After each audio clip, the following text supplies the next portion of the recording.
RNG manipulation, and arbitrary code execution. Two of the most controversial methods of shiny hunting in the Pokemon games. I say controversial, but most people are generally okay with these methods under the simple idea that a shiny is a shiny. Shiny Pokemon aren't really worth anything more than the personal value that we give them. So who cares how you got it? But there are some who would consider these methods cheating. And to them, I say, ooh, you got no idea who you're messing with here, brother. I'll tell you what, it takes precision, skill, and aptitude to be able to successfully manipulate RNG and execute arbitrary code. My shiny hunting experience will not be invalidated by somebody talking behind a screen. This Sunday night, I got you for 3 minutes in the cage. anyways. But for some Pokemon, arbitrary code execution and RNG manipulation are the only reasonable way you can go about finding them. Let's take Jirachi, the whole point of this video, as an example. In the main series games, Jirachi has only ever been shiny twice, both times in the Gen 3 Hoenn games. But those two Jirachis come from side series games, namely Pokemon Coliseum and Pokemon Channel. You would have to transfer one of those Jirachi you find on the GameCube to Ruby or Sapphire on the Game Boy Advance. And if that Jirachi isn't shiny, then you have to reset your save and progress back to the point you can access the trading room in the Old Dale Pokemon Center. Because that Jirachi can only be sent to one save file, and once it's in a save file, you can't send another one. So a single shiny check at 1 in 8,192 odds takes about 10 minutes. And it isn't just a huge time sink, it's also a huge money sink. To do this, you would need a GameCube, either the Pokemon bonus disc or Pokemon Channel, a connector cable, a Game Boy Advance, and an English copy of Ruby or Sapphire, because it won't transfer to Emerald, which will run you a total of... Ouch. My wallet is screaming. So instead of putting a ton of time and money into that, I'm going to instead use RNG manipulation and arbitrary code execution for a more enjoyable, but still somewhat challenging experience. This is how I obtained Shiny Jirachi. To understand RNG manipulation, we first need to know what RNG is. First and foremost, it stands for random number generation. Simply put, this is how computers make decisions without user input. In Pokemon, for instance, you control when you enter a patch of grass. But RNG will determine when you actually get an encounter in that patch of grass. For each patch of grass that you walk in, the computer will roll for a 0 or a 1 each time to determine if you actually get an encounter in that specific patch. Then once you get an encounter, the computer will roll a number between 0 and 99 to determine what species of Pokemon you'll encounter. You can actually see the 0 to 99 spread on encounter tables from like Bulbapedia or Cerebi. Then the game keeps rolling for things like level, gender, IVs, ability, and of course, shininess. Pokemon RNG will start with an initial seed, which is like the start line for a specific RNG sequence. And then the RNG sequence will move further, also known as advances or frames, in that sequence. And each RNG sequence can, in theory, go on forever. That initial seed will change every time you start up the game or soft reset. But that's not the case for Pokemon Emerald. Let's take a game like Fire Red, for instance. If you started up that game, waited 500 advances, and then encountered a Pokemon, that Pokemon at 500 advances would be different in some way every single time you attempt to find it. This is because your initial seed isn't at, say, 0 for Fire Red or most other Pokemon games. It changes every time, but that's not the case for Emerald. Your initial seed will always start at 0. This is also true for Ruby and Sapphire, but that requires the game cartridge to have a depleted battery. So how do we manipulate it? Well, It depends on the game. You need to be able to determine your initial seed and also the advances in that RNG sequence. If you saw my first TCG Shiny video, you'll know that in Sword and Shield, we can accurately determine what our RNG seed is and where we are in that RNG sequence based on the attack animation done in the Pokemon summary page. Perhaps the most famous method of this is the blink method in Pokemon Brilliant Diamond and Shining Pearl. In the Gen 4 remakes, the RNG that determines when your character blinks is also the same RNG that will determine Pokemon attributes. So you would use a program that analyzes your character's blinks to determine the RNG sequence and your place in it. But by and large, once you have your initial seed, the RNG sequence will just advance through the frames by letting the game run. In some games, it pauses in the menus. In others, it just runs regardless. This is RNG manipulation at its core. Identifying what RNG sequence you're in, finding the frame for the specific Pokemon you want in that RNG sequence, and then timing your specific encounter to that frame. The Gen 3 games are some of the harder ones to hit your specific RNG frame you want because these games run natively at 60 frames per second. Sometimes the exact Pokemon you want will appear in a range of RNG advances, so you don't have to be super precise to get to your target. But if you're looking for something rare, like a shiny or a 5 to 6 IV Pokemon, then you're really only going to have a singular frame for that target. Let's see if you can hit a target Pokemon that is in a range of 5 consecutive frames. Did you get it? Probably a decent chance you did. 5 consecutive frames in a 60 frame per second game is equivalent to 1/12 of a second. Now that sounds really quick, and it is, but when you're looking for that shiny Pokemon or that Pokemon with 6 perfect IVs, you won't have 5 consecutive frames for the target. You'll have one single frame, 1/60th of a second. Let's try that now. Did you get that one? Probably not. And that is the inherent difficulty in RNG manipulation in these games, is that it requires such precise timing. So we've got one half of the puzzle with RNG and RNG manipulation. Now let's explore the other side with arbitrary code execution, or ACE for short. At a basic level, ACE is a glitch in Pokemon games that allows the player to input and run their own custom code. With the game code sequencing now under the player control, the player can use ACE glitches to add their own code in the games that's not normally there. And the ACE glitch is done by corrupting certain Pokemon into what's known as an ACE species and then renaming the boxes to trick the game into running code. And once you have ACE set up, you can alter things about your game, your character, and attributes of Pokemon, both wild and stuff that you've already caught. There are a few different ACE methods in Emerald, but for this video, we're going to focus on the 615 species and the 085F species, as those are specific to the Japanese version of Emerald, which is what I'm using. These species are essentially placeholders for you to execute the code with. The setups for obtaining these different species is pretty similar, but the actual code execution differs between the methods. For 615 species, you'll have to hatch that egg every time you want to execute a code, versus the 085F species,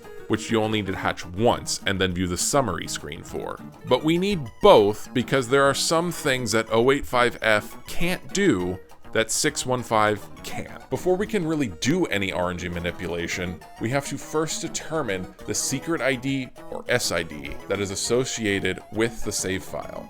Most of you already probably know about the trainer ID or TID, which can be readily viewed at any point on your trainer card. But the secret ID is, well, a secret, and for good reason. Both the TID and SID are each 16-bit codes, and the combination of those with any given Pokemon's personality value, which is a 32-bit code, is how the shininess of a Pokemon is determined. It works by comparing the first 16 bits of the personality value to the TID, and then the second 16 bits to the SID. And if that check results in a number that is less than 8, the Pokemon is shiny. That's 16 to the 4th power of different combinations, or 65,536 possible numbers. And if you simplify the fraction of 8 in 65,536, you get 1 in 8,092. Does that number sound familiar? It should. Those are the base shiny odds for gens 3 through 5. And all that to say, you can just use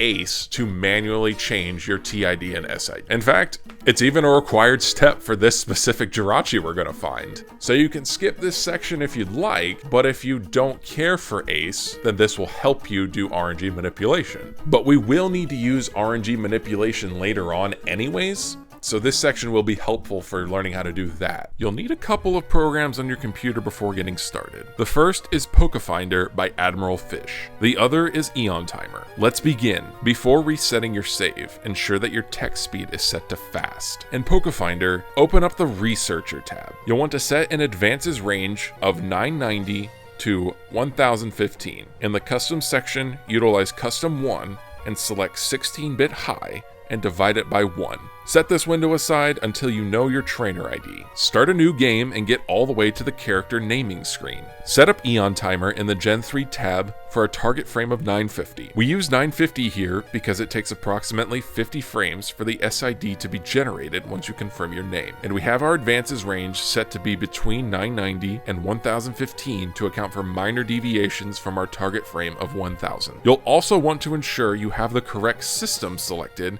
as the timing will vary ever so slightly. I'm using a GB operator, which emulates the Game Boy Advance hardware, so I'll be using the GBA setting. Start Eon Timer at the same time you confirm your character name. Get to the final dialogue screen and let Eon Timer count you in. Once you have control of your character, check your TID, and back calculate the initial seed with the programming calculator by inputting the number as a decimal and then using the hex output as the seed. Look at your possible SIDs and pick one to start with. Progress to the starter selection, but don't interact with a bag yet. Save first. Open up the Gen 3 static Pokefinder window. Set up a profile in Pokefinder with that TID SID combo you chose just a second ago. Configure Pokefinder to find the first shiny starter available and enter that frame into Eon Timer as the new target frame. Put 5000 in the pre-timer and hit start. Once the pre-timer hits 0, soft reset your game. Go all the way to the starter selection, but don't hit yes yet. Once the second timer hits 0, then you press yes. If shiny, congrats!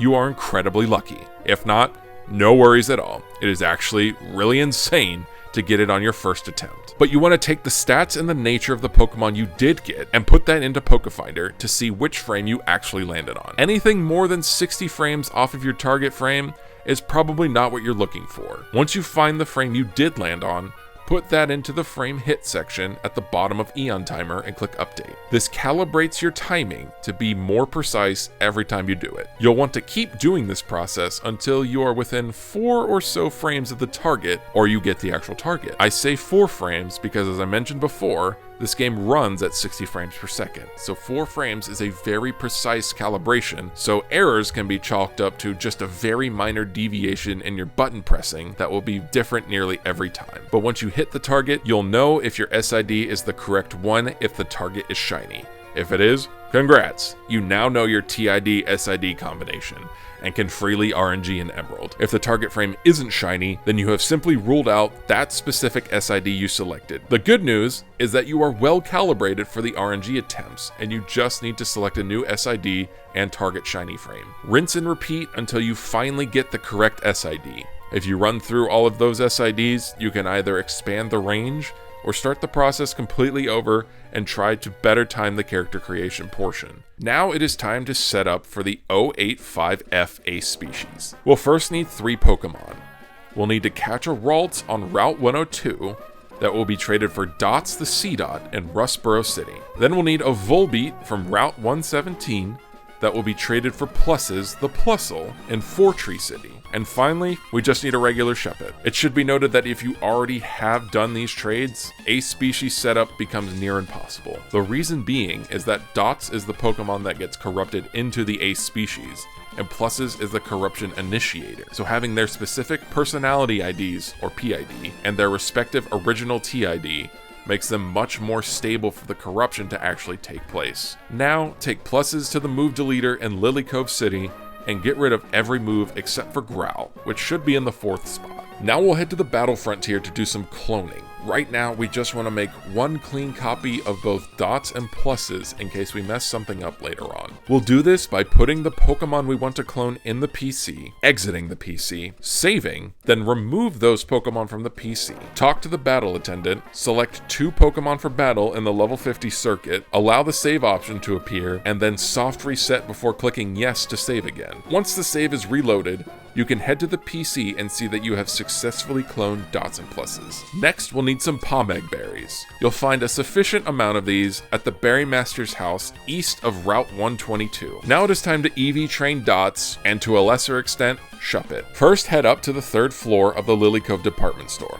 You'll want to buy 9 HP ups for dots, as dots needs 95 HP IVs, and 9 HP ups will give you 90, so you only have to battle 5 Pokemon for the remaining 5 HP EVs. Buy 2 or 3 more HP ups and use them on Shuppet until its HP becomes an odd number. Now we're going to head to Route 101 as we can find plenty of Wurmple and Poochyena to easily knock out for the rest of the EVs needed for dots. It is worth noting that you can either have dots do the battling, or give dots the experience share and use a stronger Pokemon to go through this more quickly. I already mentioned dots will need 95 HP EVs, but it will also need 8 attack EVs. You'll want to knock out 5 Wurmple for the HP EVs, and then 8 Poochyena for the attack IVs. Once you finish, double check that no one in your party has contracted Pokerus, as that will double the amount of EVs gained in battle.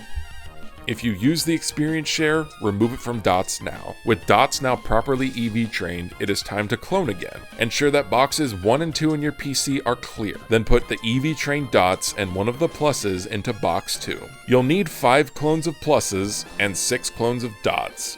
Once you have them all, arrange them in box 2 in this specific pattern. It is now time to set up for the corruption attempts.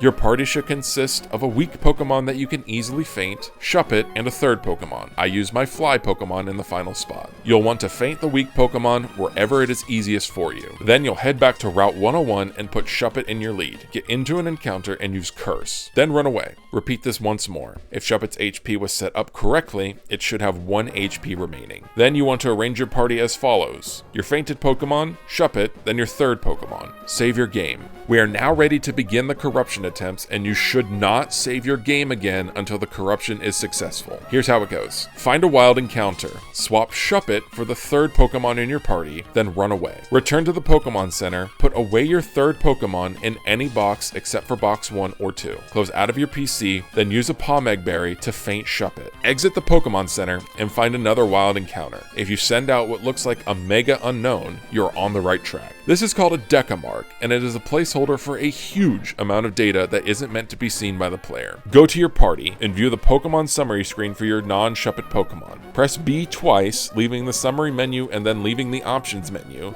Then scroll up for about 5 seconds, but not any longer. Return to the battle screen and then run away. You should then be transported back in front of the Pokemon Center, head back inside and access the PC. Go to box 2 and examine the eggs. Look for any dots that have changed to eggs. If successful, they will not be a bad egg, and they will be in a nest ball. If there are no such eggs, reset and try again. This can take a few attempts, so don't get too discouraged. Once you have a good dots egg that shows it in a nest ball, the corruption is successful and you can save the game again. You will then input the code to ensure that the egg will hatch into a stable 085F species. The 085F ace can only be done in Japanese, so you can just copy the code I input here. Now it is time to hatch the egg. It is important to hatch the egg in the Pokemon Center to avoid any issues. You can ride around on your bike outside to speed it up beforehand. Once the hatching animation begins, it can take a minute or 2 to actually complete.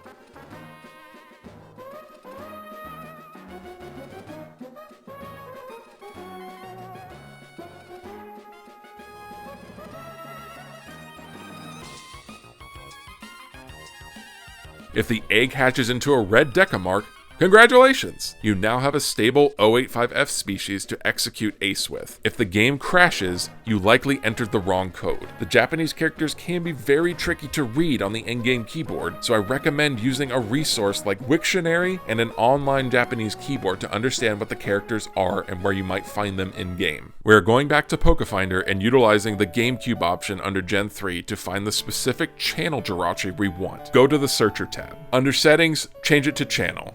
Jirachi is the only option for a Pokemon. For the shiny options, I recommend looking for only square shinies.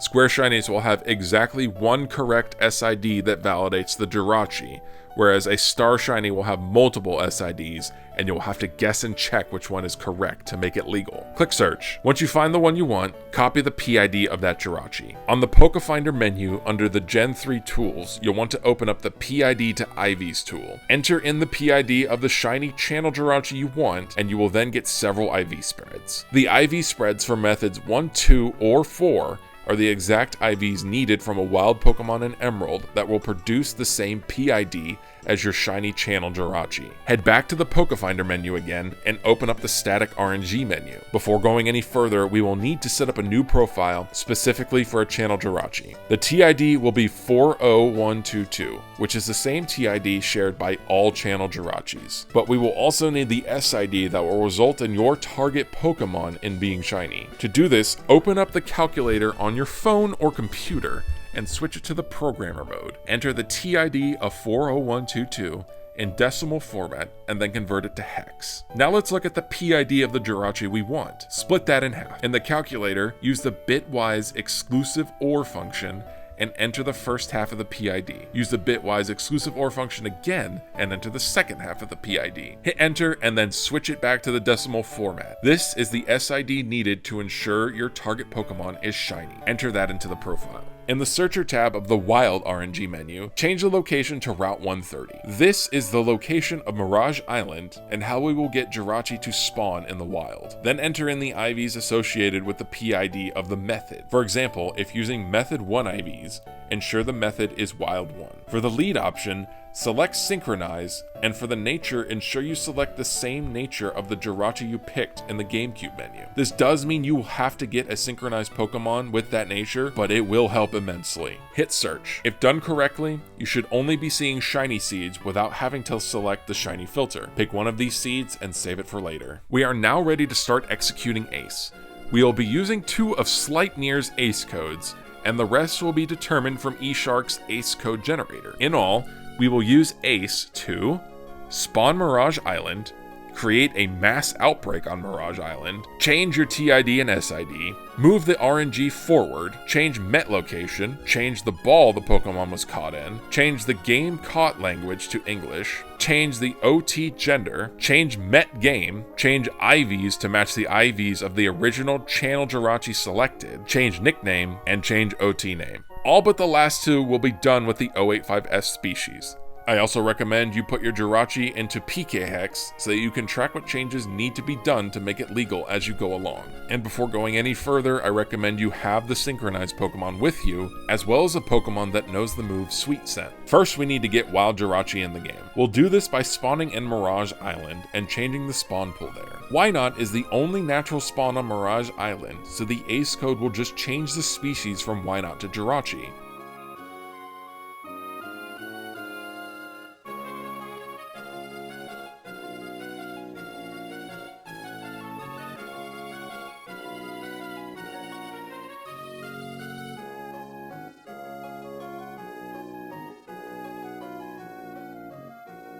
As I mentioned earlier, you execute the 085F ACE by simply viewing the Decamarch summary screen. If the game crashes, you probably entered the code wrong, but if correct, talk to this man in Pacific Log Town, as he is the one who spots Mirage Island for you. Then travel east on Route 130 to ensure it is actually there. Head back to Pacific Log Town and enter the code to swap the Mirage Island species to Jirachi. This code requires you to reference the Gen 3 Pokemon index number for the species. For Jirachi, it's 0199. You then go through Sleipnir's explanation to determine the exact code you need. It is a little tricky, as I messed up the code very minorly twice, and resulted in the species switching to Rayquaza and Melodic before I corrected the code and got Jirachi. With Jirachi confirmed, head back to Pacific Log Town. We will now exclusively be using eShark's code generator. Execute the codes to change your TID and SID. I recommend doing the TID code first, since you can actually check that.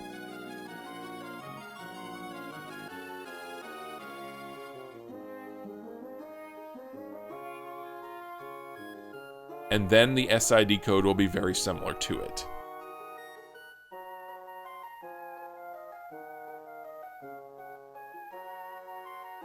And finally, we need to set up a code so that when we execute it, our RNG sequence jumps to a specific point. Grab that seed we determined earlier and open up the Seed to Time Gen 3 tool in PokeFinder. Paste the seed in search. The tool will then tell you how many advances into the RNG sequence you'll find the shiny you are looking for. And there is a good chance it is several hundred thousands of advances, if not millions of advances, away. The next ace will skip basically all of the wait. Head back to the Generator tab in the Wild RNG menu and enter all of your search parameters. You will then paste in your seed and set your initial advances to be about 1200 frames before your target frame. So if your target frame was 20,000 frames into the RNG sequence, you would set your initial advances to 18,800. Click Generate. Take the PID of the first entry and enter it into the PID to IVs tool. Take the seed for Emerald and paste that into eShark's code generator for changing the PRNG. So now instead of waiting ages for a single frame chance, it is now about 20 seconds.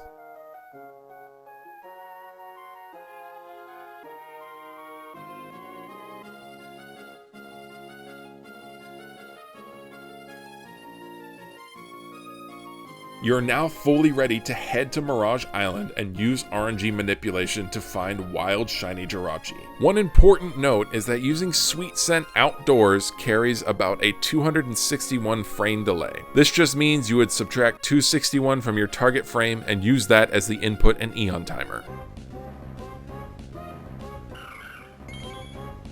Once you get your shiny Jirachi, level it up to at least level 5 and replace its moveset. Now it is time to change this Jirachi's attributes to align with the legal channel Jirachi. You will absolutely need to change the following: Met location, game language caught in, Met game, and its IVs. And depending on what makes your Jirachi legal in PK Hex, you may also need to change the ball it was caught in if it wasn't a Pokeball, and the OT gender. Just run through the different options in PK Hex until your Jirachi is legal. When you enter in the IVs, these should be the IVs from the GameCube menu. The two variables that will affect this the most are the OT gender and the Met game. So just experiment with those until PK Hex okays it. Once you know what you need, put Jirachi in the third slot of your party. You'll want to use this specific code generator from eShark. For the Met location, the field should be 35, and the data argument should be 0xFF. This is to set it as a fateful encounter.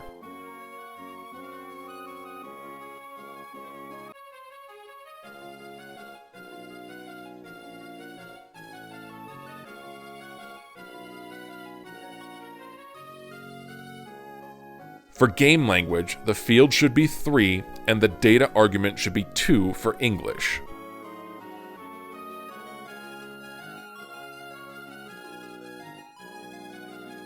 For Met game, the field should be 37, and the data argument should be 1 for Sapphire or 2 for Ruby.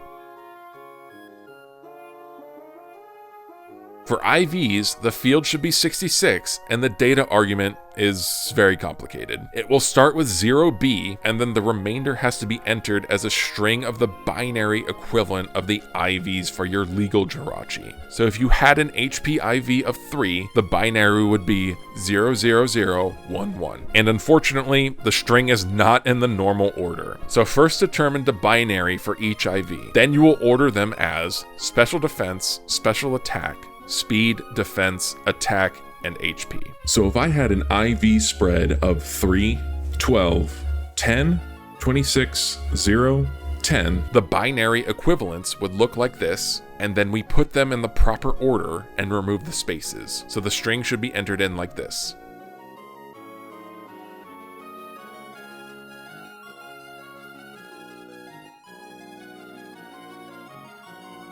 However, it is still entirely possible that one or two IVs will not line up. With that specific IV spread I just mentioned, the code will mess up the attack IV.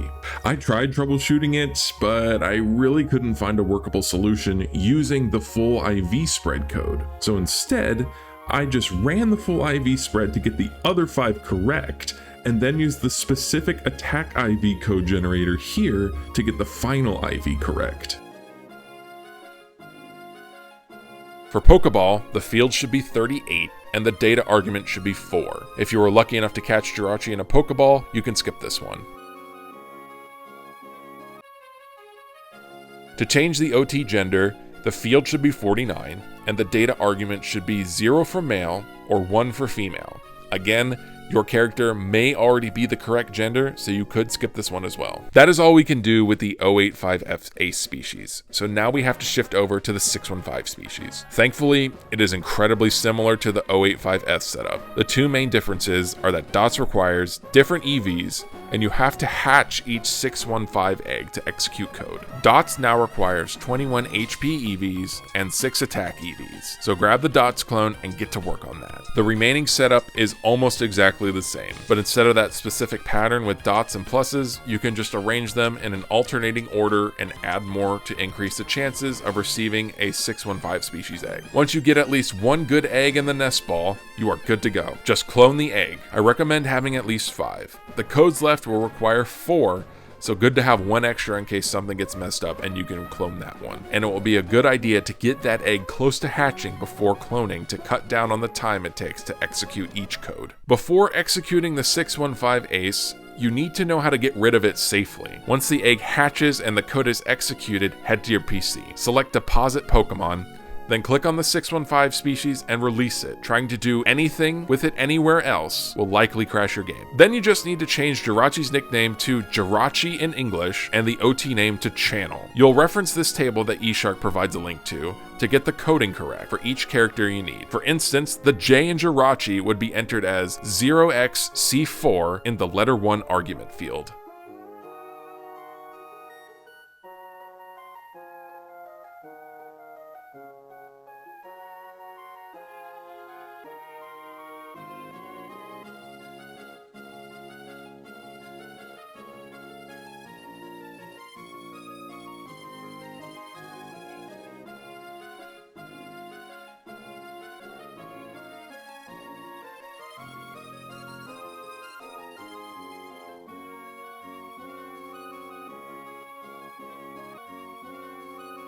And that's it. Jirachi should now be legal and you can transfer it up. You'll need 2 systems to do so, and if you have Japanese Emerald like me, you'll need a Japanese Gen 4 game. Here's how to do it. You'll want to start on a DS with Emerald and the same language Gen 4 game both inserted. Boot up the Gen 4 game. I am in Platinum, so we'll select this option in the main menu to import the Pokemon to catch in Pal Park. You will need exactly 6 Pokemon to transfer, and none of them can have HM moves. Head into Pal Park and catch all 6.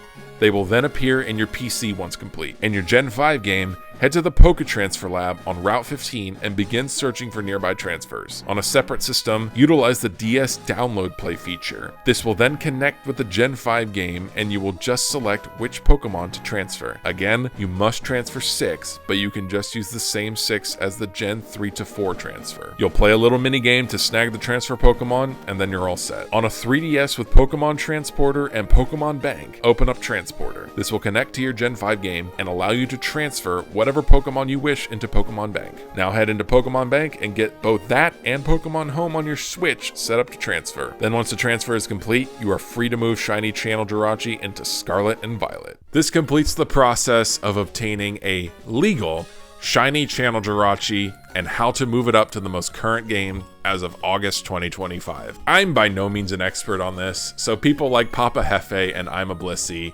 have way more detailed videos and are way more experienced in arbitrary code execution than I am. But if you're trying this method and run into problems, feel free to leave a comment below and I will try my best to help. Thank you so much for watching this video. I know it is incredibly different from my normal content, but at the same time, I hope you found it interesting or even helpful in your own shiny Jirachi adventure. Once again, I hope you have a great rest of your day. I'll see you next time.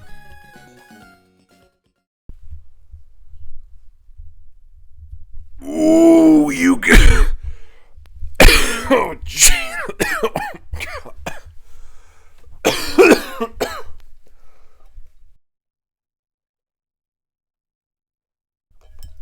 Oh, this is gonna be rough.